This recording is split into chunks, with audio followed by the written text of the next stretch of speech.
தஞ்சை பாராளுமன்ற தொகுதியினுடைய தேசிய ஜனநாயக கூட்டணியுடைய வேட்பாளராக பாரதிய ஜனதா கட்சியானது என்னை அறிவித்திருக்கின்றது. இன்றைக்கு இந்த பகுதியிலே மக்கள் மத்தியிலே பார்த்தோம் என்று சொன்னால் வெற்றி பெறக்கூடிய வேட்பாளராக நான் மாறியிருக்கின்றேன்.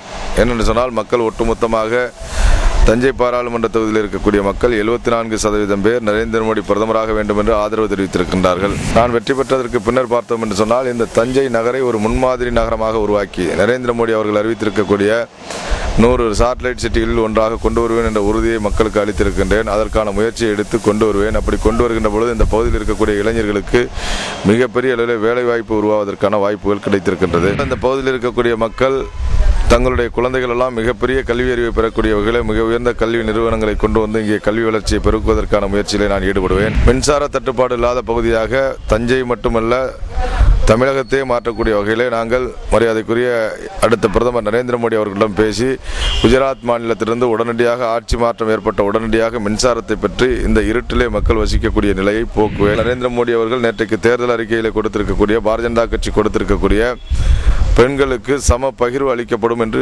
நம்முடைய தேர்தல் அறிக்கையில் கொடுக்கப்பட்டிருக்கின்றது. அதே போல பெண்களுக்கு சமமான அதிகார பகிர்வு அளிக்கக்கூடிய வகையில் இந்த தொகுதியில் நான் செயல்படுவேன் என்ற உறுதியை கூறிக்கொள்கின்றேன். அத்தனை நான் கொடுக்கக்கூடிய வாக்குறுதிகள் மட்டுமல்ல, மக்களுக்கு என்னென்ன அடிப்படைகள் தேவை இருக்கின்றதோ அத்தனையும் செய்து கொடுத்திருக்கக்கூடிய ஒரு வேட்பாளராக இதுவரை இந்த பாராளுமன்ற தொகுதியில் எனக்கு முன்பு இருந்த வேட்பாளரும் சரி, எனக்கு பிறகு வரக்கூடிய வேட்பாளரும் சரி, எனக்கு பிறகு என்பது என்னுடைய ஆயுள் காலத்துக்கு பிறகுதான் அடுத்த ஆள் வர முடியும் அல்லது நானாக விருப்பப்பட்டு ஒதுங்கினால்தான் அடுத்த ஆள் வர முடியும் என்ற நிலையை நான் ஏற்படுத்துவேன்.